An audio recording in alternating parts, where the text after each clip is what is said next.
My name is Frank Alexis, and I am a professor of biomedical engineering in Yachiatec, Ecuador. And today I will present some of our work about nanotechnologies for environmental remediation. Before I start, I really would like to thank the organizer of the Congress to give me the opportunity to share our research with all the participants of this great online conference. I also left my email where you can actually contact me if you have any questions in the future.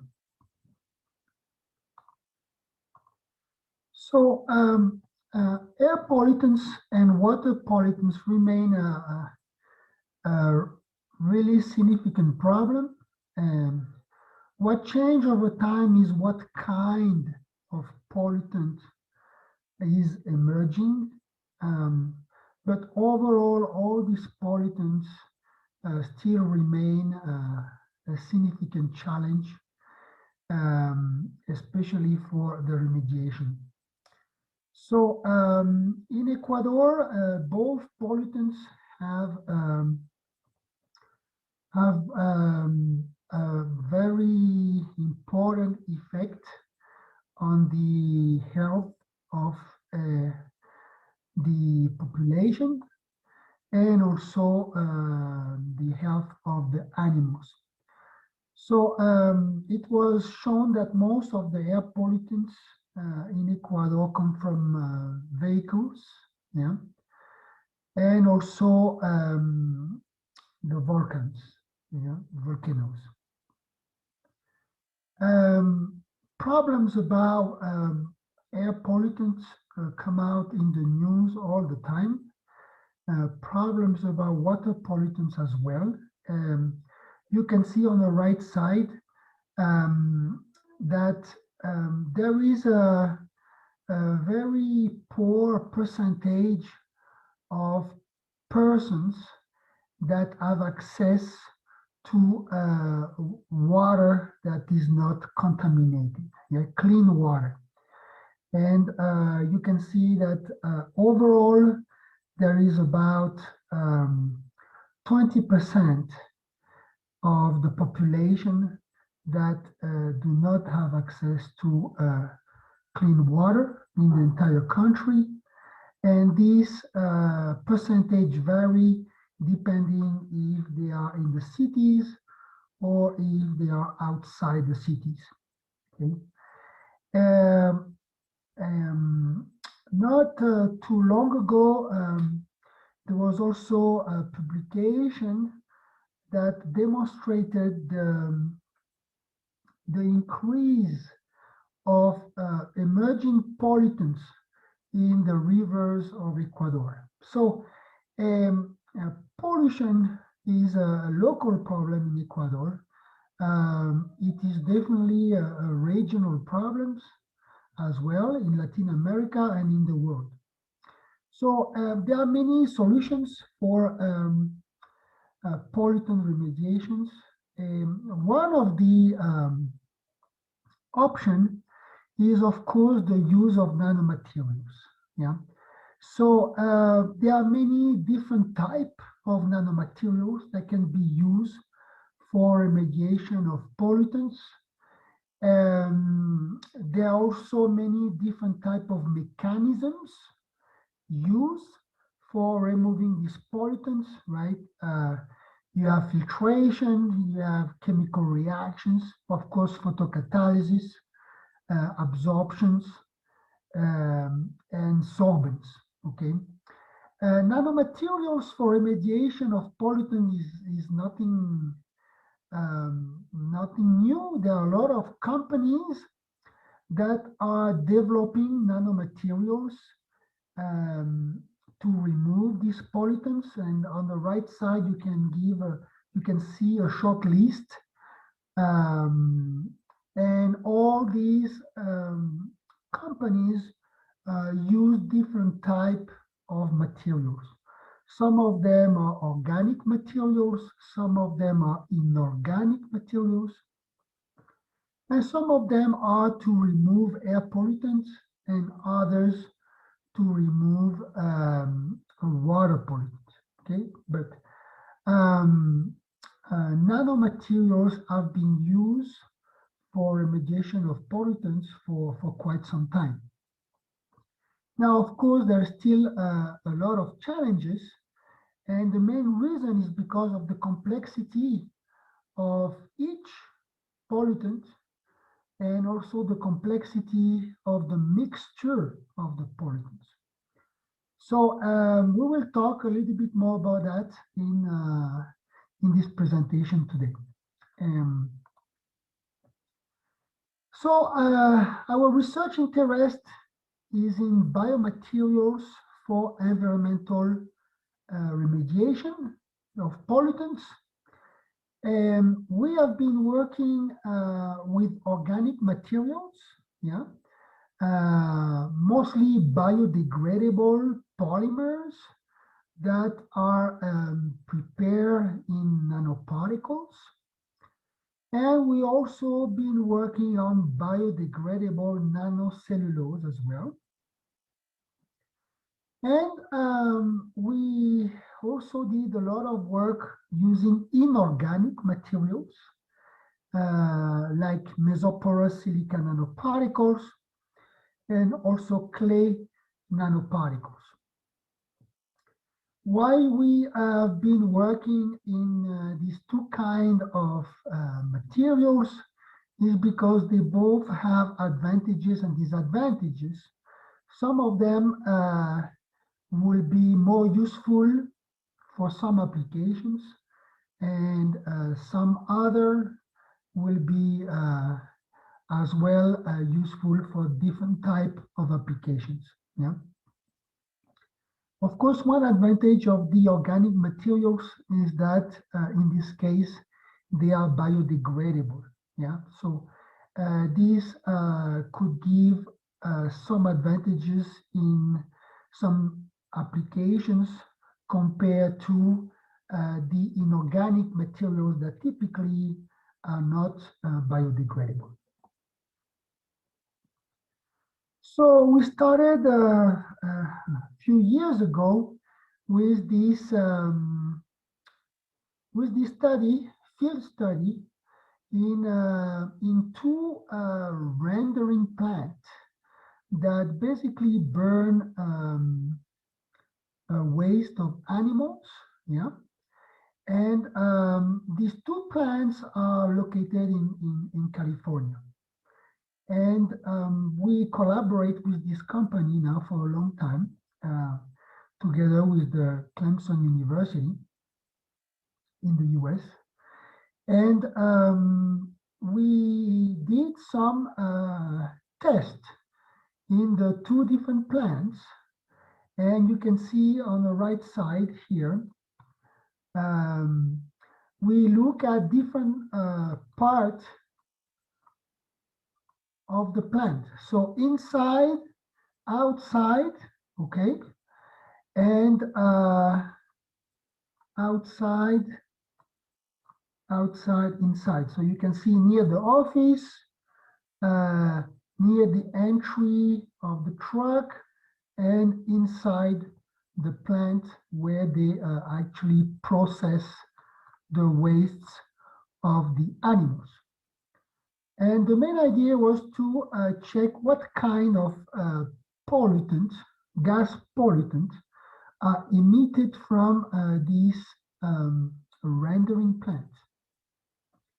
And if you can see the result in the table, you will see that most of the pollutants that are not well, are in a significant level are the carbonyls and VOCs.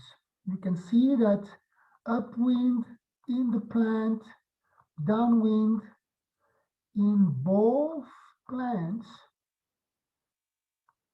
they were all present in a very high level. So there was a need to develop materials that could actually remove, remediate this kind of gas pollutants. And very importantly is that these types of pollutants are the pollutants that create very bad odors around the area. And of course, this can also be a social problem around the area where the plant has the activity. So in conclusion, we show that VOCs and carbonyls are major contaminants from this kind of rendering plants. And from there, we started to work on materials that could remove or capture this kind of pollutants. So we designed biodegradable nanoparticles that can selectively capture gas molecules. Okay, so in this case, we were really interested in the aldehydes, the carboxylic acids, okay, because these are the type of VOCs that were detected in high level in these rendering plants. So I will pass a little bit the chemistry, but basically we have a biodegradable nanoparticles, yeah, and these biodegradable nanoparticles is functionalized with amines, yeah. And after some time, these biodegradable nanoparticles, once it bind to the pollutants, these nanoparticles can be totally degraded, okay? So this is how we actually designed the experiment. We have a gas chromatography vial, and then you put the nanoparticle inside, you expose the gas molecule to the nanoparticles.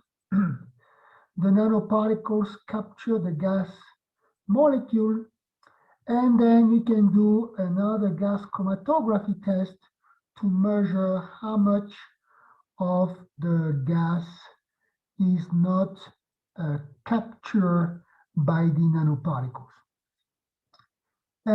This research was in the cover of Chemistry Select, where we had the chance and the opportunity to actually design this nice cover. And here I put the link of the PDF of the publication in Chemistry Select in 2017. So is it working? Yes, it actually worked quite well. And these results were really interesting because here we demonstrated that this nanoparticle can selectively capture VOCs and can capture them when they are mixed, okay? So in this case, we tested hexanal, okay? You can see here is the control, okay? The level of the control, and then here is when it is using the functionalized nanoparticles. So you can see that there is a 75% reduction in the capture of hexanal, which is an aldehyde that we use as a model, okay, for VOCs. Now, if you take this molecule 3-nonen, yeah, this molecule is not supposed to bind to be captured by the nanoparticles that we designed. And therefore, we use it as a negative control to demonstrate the selectivity. Now, you can see that the control or the sample group did not have any statistical difference in the capture of this molecule, 3-nonen. Therefore, this way, we could show that nanoparticle selectively capture aldehyde in this case. Now we show the same for carboxylic acid. We use the hexanoic acid, and we can see a capture efficiency of 71%. And here we can see a capture of less than 10% for the 3-nonane. So again, we confirm that the nanoparticles can selectively capture VOCs. Now, what happens when you actually mix the aldehyde and the carboxylic acid, the hexanal and the hexanoic acid? Well, you can see that even when you mix them, you can still have 90% of reduction of hexanal and 79% of reduction of hexanoic acid. So mixing two VOC pollutants together does not affect the selectivity and the efficiency of the capture of the nanoparticles. Okay. Now, if you mix two different aldehyde, hexanal and octanol, two different VOCs, but from the same family, aldehyde, you can see that now you have 87% reduction of the hexanal and 52% reduction of octanol. So this result also shows that if you have different VOC molecules from the same family, the same group, in this case aldehyde, you can also capture them, even if they are mixed. Yeah. So in summary, these data show that these functionalized PLJ nanoparticles can selectively capture VOCs even when they are in mixtures. Yeah.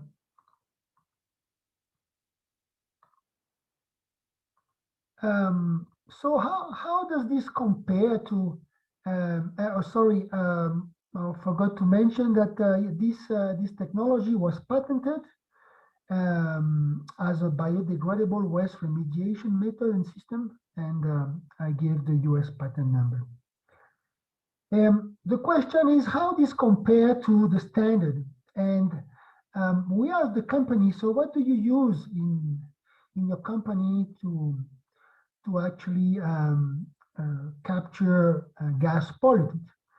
And the standard is the charcoal. Yeah, I think many people, many companies have been using charcoal for a long time.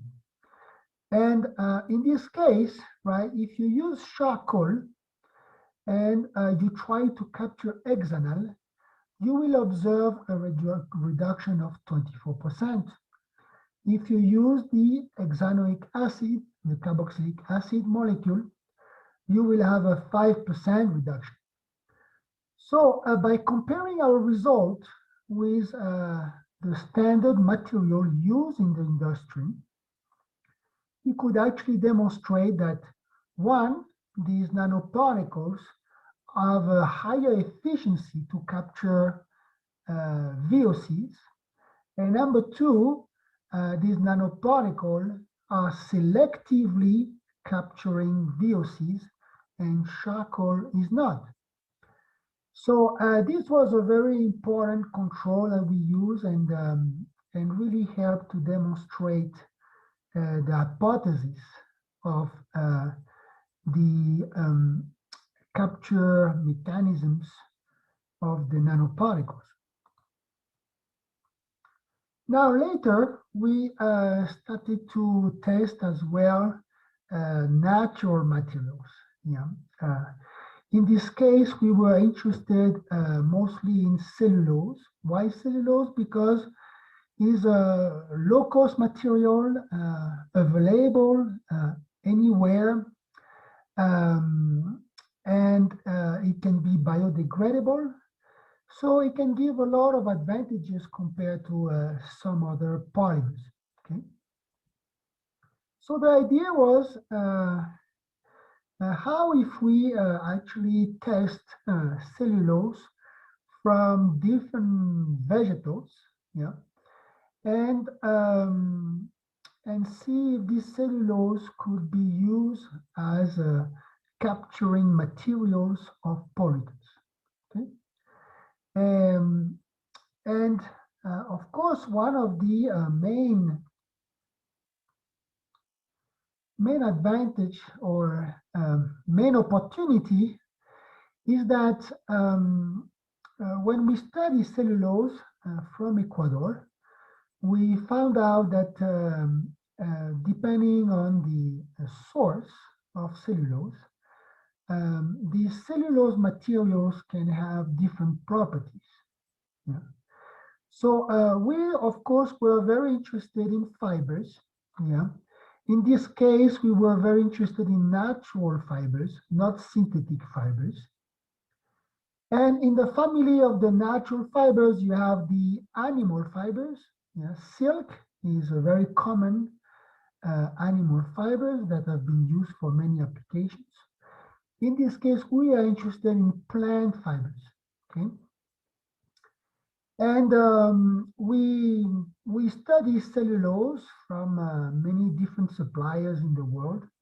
And actually, if you check carefully, all cellulose from pretty much 90% or 100% of the suppliers in the world look like this. You have this kind of fibers that have this kind of shape, you know, and it can be the size and the length of the cellulose, of the commercially available cellulose, can vary, okay? But in general, it looks like a long fiber, and the crystallinity in general is quite high, is higher than 60%, 70%.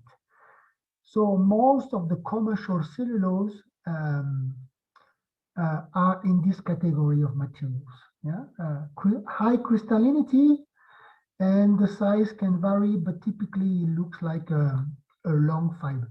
Yeah. Now, if we look at actually cellulose from biodiversity that is available in Ecuador, you can actually appreciate that now we could have spherical cellulose. Yeah. Here is another type of cellulose that is spherical. Here we have some cellulose that is a little bit like fiber, yeah, maybe a little bit similar to the commercial cellulose. But then we also have porous spheres, different sizes, okay? Then you also have some flakes, yeah, flat particles composed of cellulose, very smooth. There is no pores. So basically, when you look at the morphology of the cellulose that is available in Ecuador from the biodiversity, you can see that it's very different than the commercially available cellulose. And with these cellulose, basically, we use them as a source of materials to make membranes. We make gels, right? With the help of our colleagues in the US, we were able to make some nanofibers, electrospinning, and also with a collaboration in Europe, they were able to make hollow nanofibers. Yeah. Most of these cellulose nanomaterials are now commercially available through our company, Biodiverse Source. And in the next slide, you will understand some of the unique properties of these materials. So here are some of the characterization of some cellulose that we selected, okay? And you can see something that, for example, the crystallinity, yeah, can vary from 28%, okay, to 60%. Okay, we have some that are 40%, 35%, 55%, 46%. So now we have cellulose that have a degree of crystallinity that is also quite different to the commercially available cellulose. And here you can see the morphology of the 6 cellulose that we use in our studies. And in summary, this data shows that there is a significant difference of crystallinity and morphology for cellulose materials that come from biodiversity. Okay? Now, are they useful? Yes, we actually demonstrated that they can be very useful. So when we use these materials without any chemical modification or nothing, we can actually observe that this is our control, okay? Our control is a crystalline microcellulose, yeah, commercially available cellulose. And then here, crystalline nanocellulose, also commercially available, okay?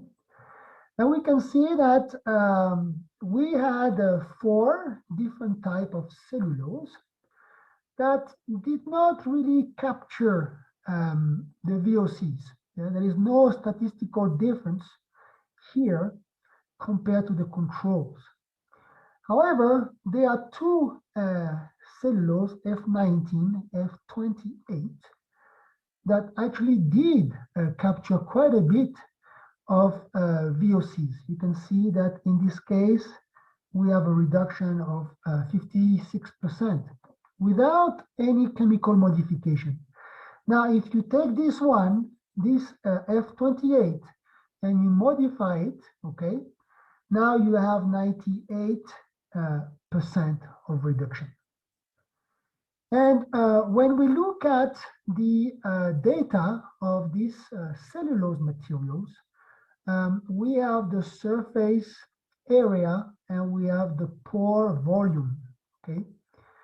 And we could actually show that the CNC and the CMC, okay, these 2 commercially available cellulose are very different in terms of surface area and pore volume than the 2 cellulose that were able to capture the VOCs. And we also show that these 4 cellulose from plants as well are very different than these 2 other cellulose because of the surface area and the pore volume. In summary, these results show that high porosity and high surface area enhance physical absorption of VOC pollutants. And this high porosity and high surface area is not common to all cellulose materials.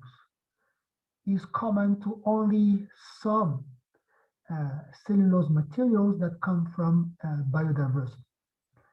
So here we actually show the potential use of cellulose as a material for remediation of VOCs, okay? Not only cellulose, but cellulose that have high porosity and high surface area, cellulose materials.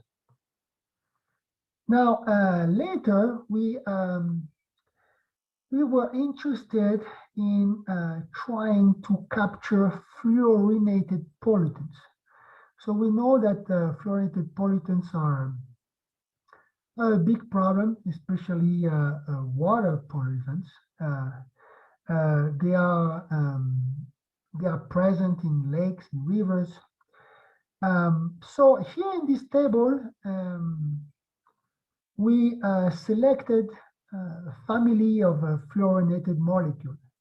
And you will appreciate the complexity of the molecules that we were trying to capture, okay? So here we have 9 compounds that are fluorinated, okay, compounds. And the other N group is a carboxylic acid.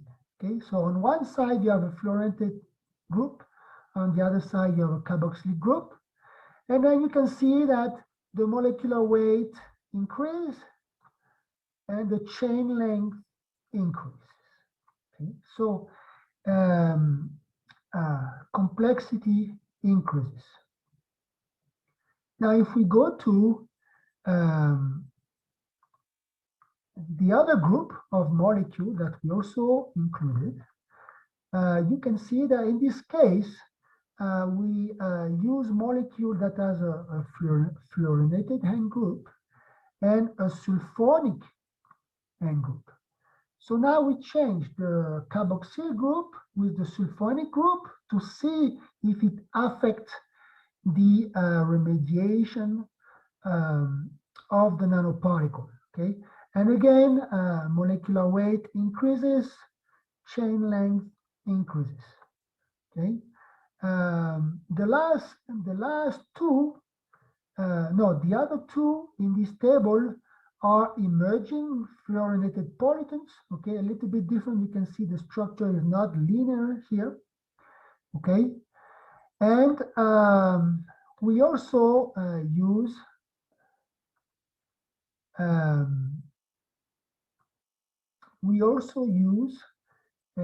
these fluorinated compound that have a sulfonate or a sulfonamide end group. So here the end group is changing, okay?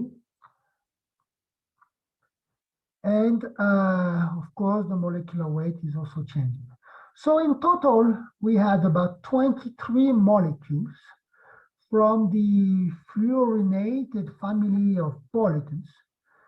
But this molecule had different chain lengths, different molecular weight, and different end group chemistry. Okay, so you can appreciate really the level of complexity of this pollutant. Now the question is, were we able to actually capture them? And we show here that when using cellulose nanomaterials, in this case, we use a functionalized cellulose nanoparticles. You can see that we capture 1, 2, 3, 4, 5. We capture very well, more than 80%. 5 of the carboxylic acid end groups, yeah. 4 of the sulfonic acid, 1 of the emerging fluorinated pollutants, and 3 of the precursors. Okay, so we capture very well a large majority of the 23 molecules. Now, these results suggest that the remediation of all the different fluorinated molecules can be efficient using these functionalized cellulose nanoparticles. And there is a better efficiency with longer carbon chains. You can see that here we have about C8, here is C7, and in this case here is C10. Yeah. So we can see a trend that if the chain length is higher than 7, these nanomaterials, functionalized nanomaterials, can have a very high capture efficiency. Okay. And not only that, the results show that the kinetics of capture are extremely fast. In less than a minute, all the materials are captured, okay? And we also show that the materials can be regenerated in multiple cycles and reused with the same absorption efficiency. In this case, we did 8 cycles. We stopped at 8 cycles. But after 8 cycles, there were no change in the capturing efficiency. So these results show that the reaction between the nanoparticle and the fluorinated pollutant is very rapid, okay? And the materials can be regenerated multiple times without affecting the capture efficiency.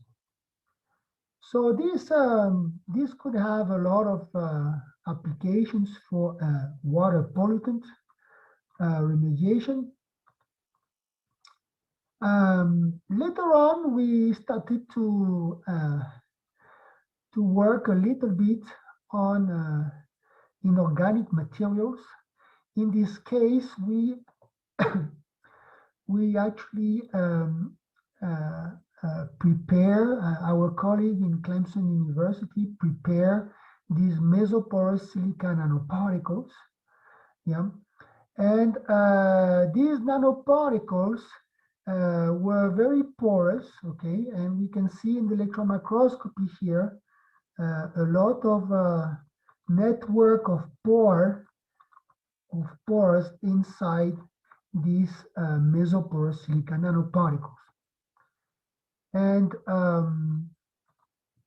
we tested these materials again with VOCs, and we show that you can actually have a very high loading of VOC pollutant on this type of nanomaterials. So in this case, the main goal was to demonstrate that the saturation of the capture of these nanomaterials is quite high.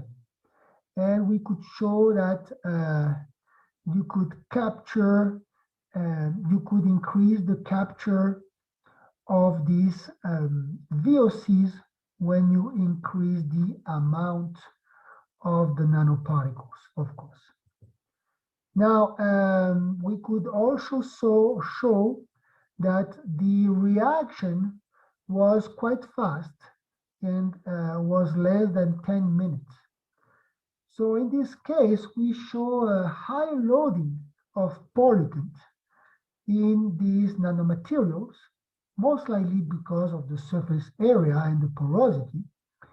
And we show again that the kinetic of the capture of these pollutants is very quick. Yeah. We also published this work in Chemical Communication in 2020, and I also give the link here in case you are interested to look at the publication.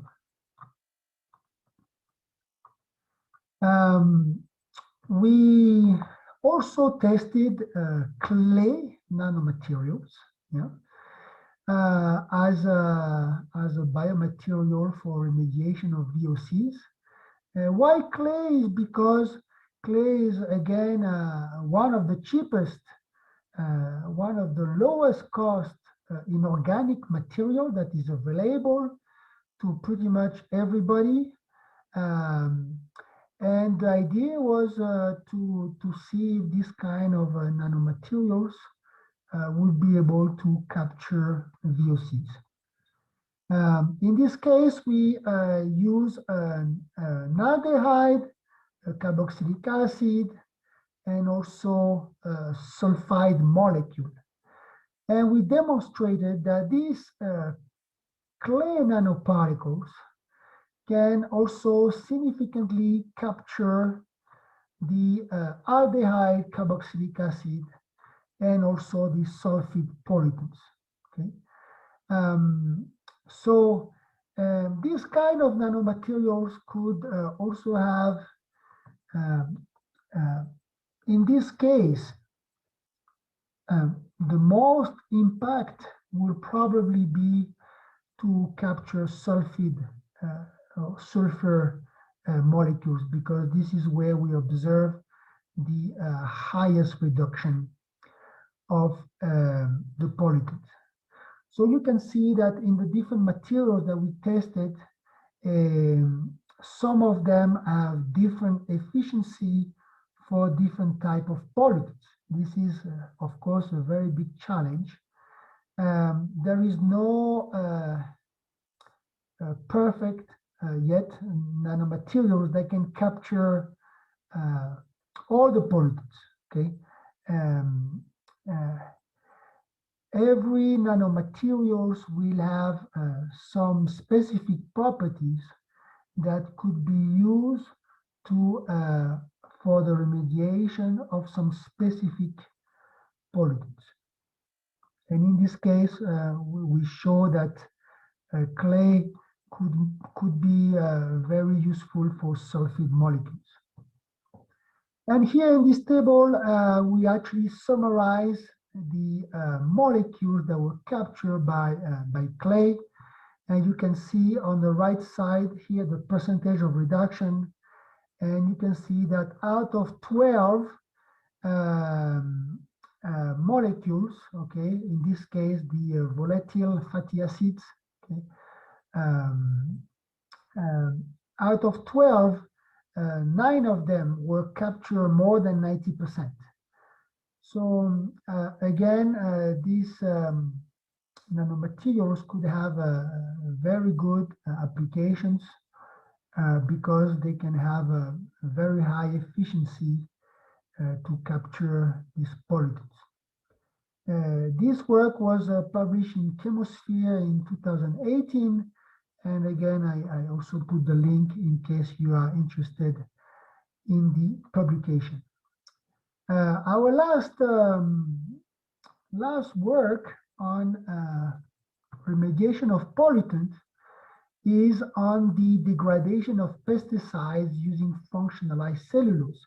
So, of course, pesticides have become a serious challenge, a serious problem in agriculture, and it is a large source of pollution in the river, in the lakes, and there is a need to remove pesticides. In this case, we demonstrated that by using functionalized cellulose materials, we can degrade the pesticides in byproducts that are not toxic. Yeah, so this is very important. Of course, you can degrade molecules, but the question is, does the degradation byproduct will be worse than the original molecule? In this case, is not the case. In this case, the degradation byproduct are less toxic than the original pesticide. So what did we do? We actually use cellulose, right? And again, we modify cellulose with amine biomolecules. So in this case, we use trees. Yeah, trees because trees is bifunctional, has 2 amine group. Yeah. We use ethylenediamine because ethylenediamine has 1 amine group. And we use PEI because PEI is a branch polymer that has multiple amine groups. Okay. So by using these 3 modifications, we can actually control the functionality of the amines on the surface of the cellulose. Now we use malathion, yeah, which is a pretty toxic insecticide, yeah. And in this case, we show that if we use the cellulose modified with PEI, we can actually completely remove malathion in water. Okay. If we use trace, we can degrade some of it, maybe half, but is not as efficient as with multiple amine groups on the surface of cellulose. And if you use ethylenediamine, there is no significant difference, not much difference between the two. So this experiment demonstrates that it's not only about modifying cellulose with amine, is also controlling the number of amines on the surface of cellulose to actually have this type of efficiency, okay? And we also did a kinetic reaction, and we show that within 30 minutes, pretty much all the malathion has been degraded, okay? So this result suggests that cellulose modified with PEI can rapidly degrade malathion. Okay. Now, how do we know it degrades? This we show it through mass spectroscopy, and we could demonstrate that yes, this pesticide is degraded into different byproducts. And this is also published in RCS Advances, and I give you the link in case you would like to read this paper. Now, is it working with other pesticides? Yes, it does. In this case, we did the study with deltameritrine, yeah, and permethrin, and together with malathion. And we can see that actually it all works pretty well. Also, even if you let it different time points. So basically, these results demonstrate that these nanoparticles, these cellulose functionalized with PEI, can degrade pesticides, not only one pesticide, but multiple pesticides. And we also use mass spectroscopy to demonstrate the mechanism of degradation. Okay, so with this, I would like to thank again the organizers, and of course, I would like to thank all the collaborators that have been involved in this research during the past 6-7 years.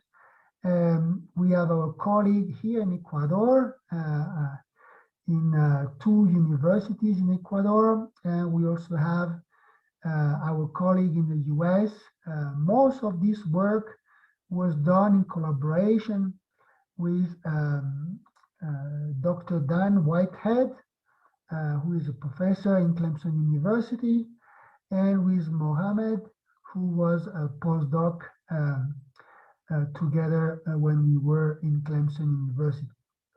I also acknowledge our undergraduate students from Yachai Tech that went to the US, spent a few months to collect some results and learn a lot about biomaterials for the remediation of pollutants. So with this, thank you again. I also acknowledge Biodiversus, which is the company that can supply some of these cellulose materials that we discussed today.